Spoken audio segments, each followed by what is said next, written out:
Akwaya in the southwest region. It's the same time all over Cameroon. Good day, ladies and gentlemen, and it's a pleasure welcoming you to this edition of the midday bilingual newscast on Equinoxe Television. Good day to you, Nadine. Good day, Jacques Koué-Kingé. Mesdames et messieurs, une fois de plus, bonjour. Merci d'honorer ce rendez-vous de l'information sur Equinoxe Télévision.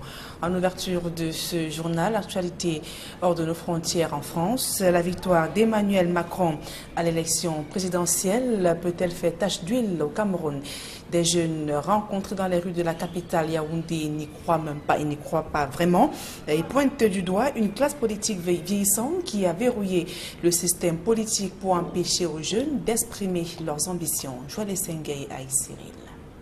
Durant les 5 années qui s'ouvrent, ma responsabilité sera d'apaiser les peurs. À 39 ans, Emmanuel Macron est élu président de la République française.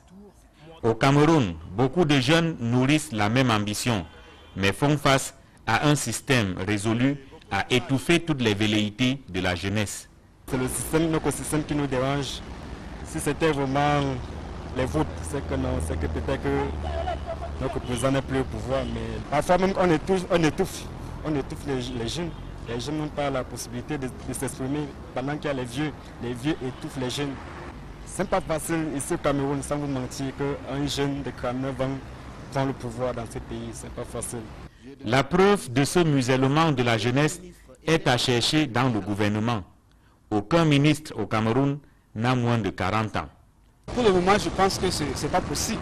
Parce que la preuve en est que quand nous voyons même le gouvernement camerounais, aucun ministre n'a moins de 40 ans. C'est une preuve donc qui montre que c'est impossible. Le pouvoir est confisqué par ces vieux, ces parents. Et ça dit que la jeunesse camerounaise est comprimée par ces parents, par ces vieux. Pour les jeunes Camerounais donc, l'âge constitue une réelle barrière, quand bien même ils auraient des ambitions. Bien que pour être ministre, il faut avoir un certain âge. Même que vous voyez un peu, ça dépend des échelons. On ne peut pas dire qu'au Cameroun, ce n'est pas possible. Même pour être sénateur, il y a le barème 50 ans. Donc pour moi, c'est presque impossible qu'il y ait un président au Cameroun de moins de 40 ans. Au lendemain de la présidentielle française, il est difficile de dire que l'exemple de Macron fera tache d'huile au Cameroun, tant la politique ici semble réservée aux vieux. Et les dictateurs africains doivent-ils trembler de peur au lendemain de la victoire d'Emmanuel Macron en France?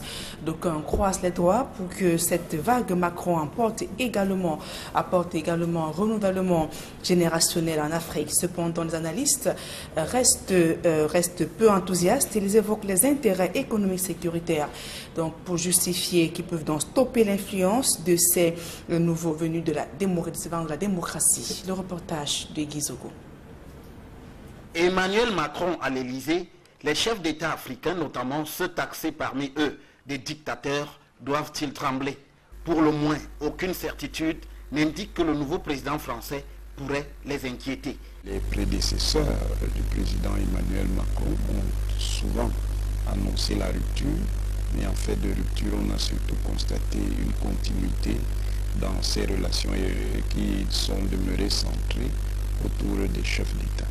En outre, dans l'exercice du pouvoir, des chefs d'État africains ont bien affûté leur capacité de résilience aux affaires.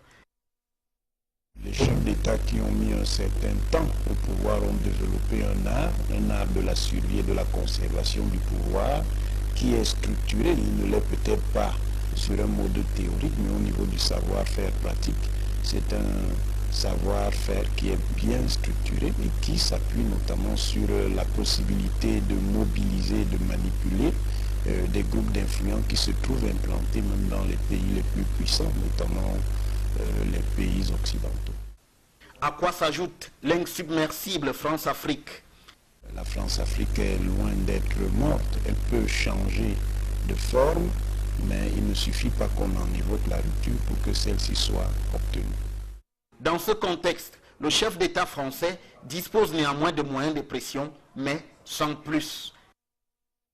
Un président de la République française a les moyens effectivement de faire pression sur les pays d'Afrique, d'autant plus la République française dispose d'un engagement militaire, un certain nombre de bases, des liens très forts d'assistance technique militaire, également la présence dans le dispositif monétaro-financier du franc CFA, et puis l'action de l'aide française qui est importante dans ces pays-là.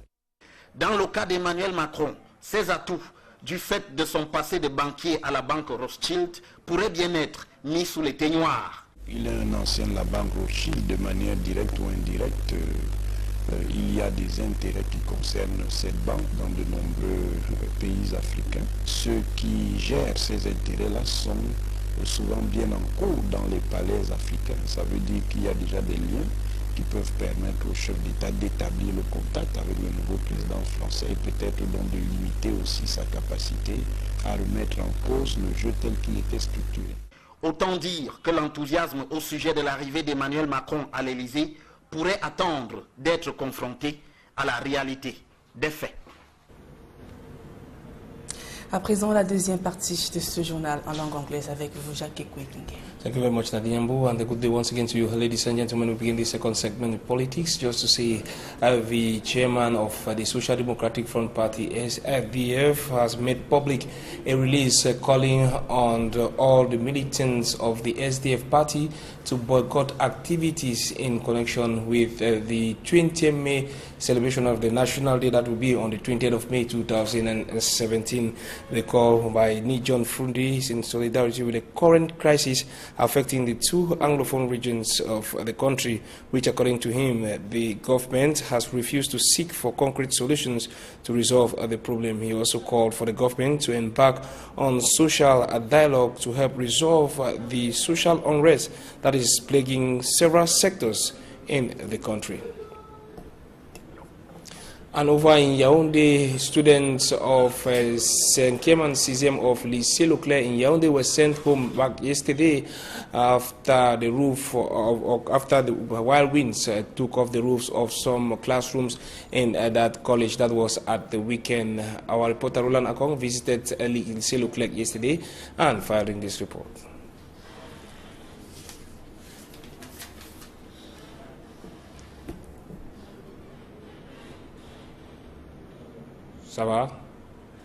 Madame Tunga says strong winds uncapped the rooftop of the block hosting premier classes.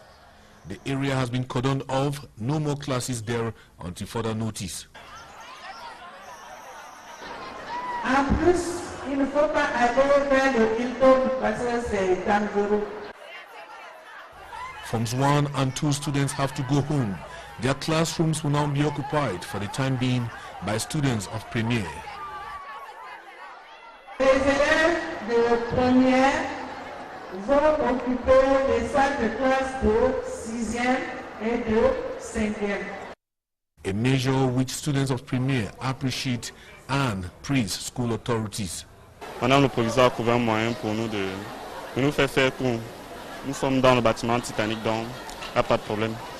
The temporary measure school officials say will not affect Forms 1 and 2 students, that they are through with their exams and are just waiting for their report cards to go on holidays. The Minister of Secondary Education, after a visit at the site of the disaster Saturday, announced that the building hit by the strong winds will be rehabilitated within 48 hours.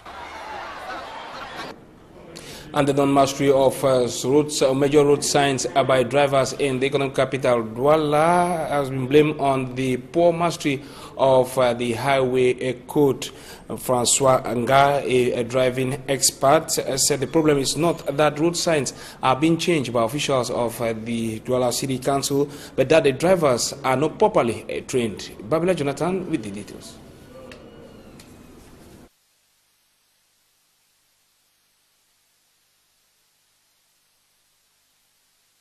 This driver miss his direction and so is obliged to make a U-turn. This is because he failed to identify the change in road signs here at Carrefour de Catch in Douala. The arrows on the road have changed direction and a one-way signboard has been planted here. Many drivers who are not very attentive get confused. The confusion on the regularly changing road signs is almost a daily reality in the city of Douala. Some communities suggest that the city council should embark on sensitization before and after road signs are changed. But François Nga, international driving consultant, says La sensibilisation dans la matérialisation des routes n'est pas prévue. It is not a problem of sensitization because the road signs speak volumes to the drivers. Problème au niveau des automobilistes qui n'interprètent pas bien les panneaux. He adds that the confusion results from the fact that many drivers did not acquire the driving license through the right channel and so are found wanting and more liable to faults than those who received adequate training. Actually, I saw it, that they have changed it. They have changed the size. Thank God that I was in driver's school. I went to driver's school. So I understood that they have changed the size by erasing the first writing they put there.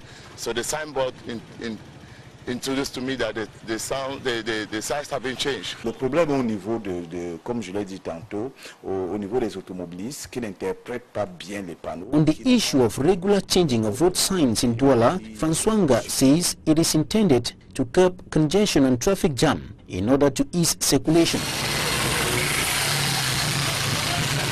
And in health, the Samuel Etofi's ward of the Lakentini Hospital is now operational. The center was inaugurated yesterday by the Minister of Public Health in the presence of the donor Samuel Etofis, who reiterated his goal of offering quality health services to patients of that hospital. Our reporter Mimimefo was part of that ceremony and came back with this report.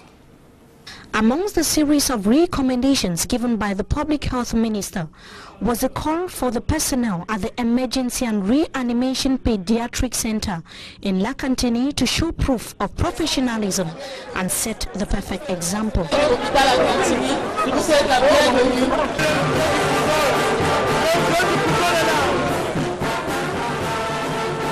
C'est ici que doit partir le bon exemple qu'on attend du personnel de santé.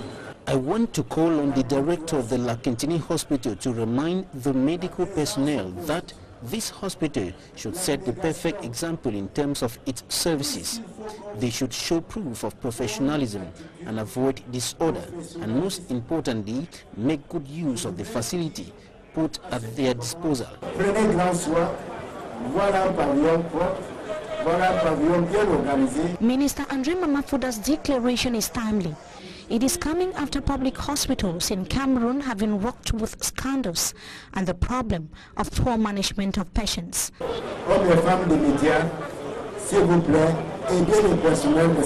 Andre Mamafuda admitted the role the media plays in bringing the ills into limelight and further underscored the need for collaboration between journalists and the medical personnel. The Emergency and Reanimation Pediatric Center, a brainchild of Cameroon's football icon Samuel Eto'o, is specialized in the treatment of children, pregnant women, delivery, amongst others. Et là où nous devons tous concentrer nos efforts, parce que la plupart des décès, c'est avant l'âge de 5 ans. The director of the Lakentini Hospital, Professor Louis Richanjo, described the ward as a boost to the hospital services and requested that 16 more medics be employed by the government in different domains. It took 700 million francs CFA for the project to see the light of day. And to the benefactor, Samuel Etofis, the reduction of infant mortality and the provision of quality health care to children in need is the overall objective. Le pavillon que je remets à ce jour appartient à tous les citoyens camerounais.